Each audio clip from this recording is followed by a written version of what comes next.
रतन लांडगे यांच्या शब्दाचा दरारा, एका शब्दावर तो तक्रार अर्ज मागे घेण्याची हमी। भक्तेश्वर नगरच्या नागरिकांचा विजय। जालना शहरातील भक्तेश्वर नगर येथील टॅक्स पावती आणि पीआर कार्डचा प्रश्न गेल्या अनेक दिवसापासून चिघळला होता। मात्र आज रतन लांडगे यांच्या नेतृत्वाखाली आणि त्यांच्या शब्दाच्या वजनामुळे या वादावर कायमचा पडदा पडला आहे। दशरथ लांडगे यांनी केलेला तक्रार अर्ज मागे घेण्याची हमी रतन लांडगे यांनी दिली असून यामुळे शेकडो नागरिकांच्या हक्काच्या पावतीचा मार्ग मोकळा झाला आहे। भक्तेश्वर नगर मधील पीआर कार्ड आणि टॅक्स पावतीच्या प्रश्नासह अन्य मागणीसाठी आज मोठ्या संख्येने महिला आणि नागरिक रस्त्यावर उतरले होते।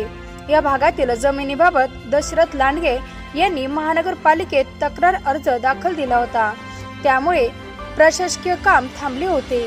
वातावरण तापलेले असताना नेताजी सुभाषचंद्र बोस सेनेचे संस्थापक अध्यक्ष रतन लांडगे यांनी या प्रकरणात मध्यस्थी केली। समाजातील आपला शब्द आणि दबदबा वापरत त्यांनी थेट दशरथ लांडगे यांच्याशी संवाद साधला। रतन लांडगे यांनी टाकलेल्या शब्दाचा मान राखत दशरथ लांडगे यांनी आपली तक्रार अर्ज मागे घेण्याचे मान्य केले। अनेक वर्षापासून रखडलेला टॅक्स पावतीचा प्रश्न रतन लांडगे यांच्या केवळ एका शब्दामुळे सुटल्याने नागरिकांनी आनंद व्यक्त केला। आता भक्तेश्वर नगर मधील रहिवाशांना पीआर कार्ड आणि मूलभूत मिळण्यात कोणताही कायदेशीर अडथळा उरलेला नसल्याने नागरिकांनी समाधान व्यक्त केले। जालना शहरात रतन लांडगे यांच्या शब्दाला किती वजन आहे हे आज पुन्हा एकदा सिद्ध झाले। आपल्या चुलत्यांना समाजाच्या हितासाठी राजी करून रतन लांडगे यांनी भक्तेश्वर नगरच्या जनतेला मोठा दिलासा मिळवून दिला आहे। त्यामुळे परिसरात रतन लांडगे यांच्या नावाचा जयघोष होत आहे। मी नेताजी सुभाषचंद्र बोस संघटनेचा संस्थापक अध्यक्ष रतन आसन लांडगे। आज आम्ही बीजेपी यांचे नेते कैलासजी गोरंट्याल यांना भक्तेश्वर नगरच्या महिला यांनी जाऊन आमंत्रण केलं होतं की आमच्या वस्तीमध्ये साहेब येऊन आमचे काही बी प्रश्न असतील ते आमचे सॉल्व्ह करा। पण काही दुःखाच्या कारणाने ते आले नाही, तर त्यांच्या पीएला त्यांनी पाठवलं। आम्ही त्यांच्या पीए समोर निवेदन मांडलं की आम्ही इथं पूर्वीपासून राहतो, आमच्या बापदादाची कुळची जमीन आहे, आमच्या जमिनीचे कोर्टामध्ये केस चालू आहे आणि महानगरपालिकेने जे जालन्याला जे अर्ज यादव गोपाल ह्या माणसांनी अर्ज दिलेला आहे की 474 मध्ये पत्राच्या शीटचे अतिक्रमण केले आहे, याची चौकशी करून अहवाल देणे महानगरपालिकेला।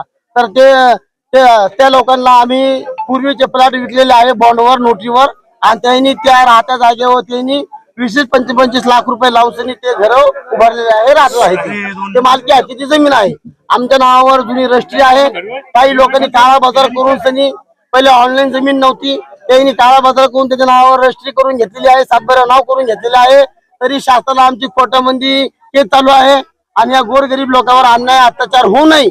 आणि विशेष तर इथं कोणताही बावनकुळे साहेबांनी सांगितलं आहे की आमची मालकीची जमीन तर सोडा, पण जे शासकीय जमीन जर बसले आहे त्याला 1 गुंठ्यापासून 1.5 गुंठ्या लोक त्याला पीआर कार्ड रजिस्ट्री करून द्यायचा असं त्यांनी वचन दिलं आहे। तर आपल्या सरकार आहे, बावनकुळे साहेब आहे, फडणवीस साहेब आहे, तर आपल्याला जनतेला गोरगरीब जनतेला भ्यायचं काय कारण आहे? आपण कोर्ट गाठू, कोर्टाला लढू आपण। आणि असे गुंडे बदमाश शिवसेने जे जमीन माफिया आहेत त्यांना हेच काम आहे, लोकांची जमीन उघडायची आणि कोटीमध्ये विकायची। तर त्या शासनाने या जमीन माफियावर ताबडतोब गुन्हा दाखल करून सनी यांची कारवाई करा। आणि ही केस पोलीस स्टेशनची नाहीये, पोलीस शासनाला पोलिसांना इथं यायचा अधिकार नाहीये। ज्या वेळेस बलात्कार, खून, मर्डर, भांडण तडण होतं त्यावेळेसही पोलीस त्याचा अभिषेक घेते। जमिनी मंडळला वाद असतो तो कोर्टाचा असतो। तर आमची नम्र विनंती आहे पोलिसांना पण या जमिनीमध्ये हस्तक्षेप तुम्ही करू नये आणि गोरगरिबाला तुम्ही त्रास देऊ नये आणि गुंडे कोण आणि जमिनी माफिया कोण तुम्ही कथाही येऊ नये, तर तुमचाही आम्ही निषेध करू। हे आम्ही 100% हे भक्तेश्वर नगरच्या लोकांनी आम्ही निश्चित केलं आहे। आणि जे काही आमच्या चुलत्यांनी महानगरपालिकेमध्ये अर्ज दिलेला आहे की या कारणामुळं की कोणाच्या टॅक्स पावत्या होऊ नये, तरी बी 30 ते 40 टॅक्स पावत्या झालेल्या आहेत, पण ते अर्ज दिल्यामुळं काही लोकांच्या टॅक्स पावत्या होत नाही। म्हणून सनी तो अर्ज वापस घ्यायची आम्ही हमी घेतली आहे आणि आम्ही अर्ज वापस घेतल्यानंतर 100% महानगरपालिकेमध्ये गोरगरिबांचे टॅक्स पावत्या सुरू होतील। बत्तेश्वर नगरहून बोलते. आम्ही एवढे गोरगरिबीचे इतक्या वर्ष 20-20 वर्ष झाले, आम्हाला 20-20 25-25 वर्ष झाले तेव्हापासून इथं राहतो आम्ही. एवढे तकलीफ उचललेली इथं. आणि आता दुसरे लोक येतात आणि म्हणतात तुम्ही घर खाली करा. नाही खाली केलं तर आमच्यावर बोलतात बुलडोजर आणि गपचिप ते बसवितात मिटिंगी आणि तुम्हाला 1 BHK रूम देतो म्हणते आणि ते लोकांच्या जागेवर देते. आम्ही कसं काय कुठं काय करावं. आम्हाला आतापर्यंत लांडग्याच्या बरोबर याच्यासाठी आम्हाला हे झाली होती, गलतफहमी झाली होती रतन लांडगेच्या बद्दल. तर माझी ती दूर झाली. आता मी त्याच्यासाठी हे करते आणि मला जास्त बोलायचं नाही. आमच्या आता लोक आमच्या दारात आले नाही पाहिजे आणि आम्हाला धमक्या नाही दिल्या पाहिजे. जेव्हा बी येते आम्ही मारून टाकू म्हणते. आता आमच्यात समजा आम्ही रात्री झोपलो, आम्हाला जर कोणी मारून टाकलं तर आमच्यासाठी कोण उठणार आहे? दगडा फेकते पत्रावर.